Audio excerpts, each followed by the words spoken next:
হে আল্লাহ, একমাত্র আপনার কাছে আমি আমার দুর্বলতার কথা জানাচ্ছি এবং আপনার কাছে আমি আমার অভাবের কথা জানাচ্ছি এবং মানুষের নিকট আমার অসম্মানের কথা কেবল আপনার কাছেই প্রকাশ করছি। ইয়া রহমান রাহিমিন, আপনি তো প্রতিটি দুর্বল ব্যক্তির রব এবং আপনি আমার রব। আপনি কার কাছে আমাকে ছেড়ে দিলেন?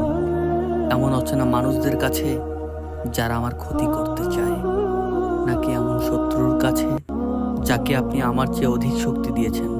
হে আল্লাহ, যদি আপনি আমার উপর অসন্তুষ্ট হয়ে না থাকেন তাহলে এর কিছুতেই আমার কিছুই যায় আসে না, কিন্তু আপনার আশ্রয় পেলে আমার পরিস্থিতি আরও সহনীয় হবে।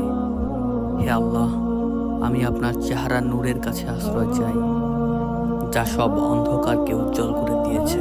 আপনি আমার পূর্ববর্তী পরবর্তী গুনাহগুলোকে মাফ করে দিয়ে আমাকে সঠিক পথে পরিচালিত হওয়ার তৌফিক দান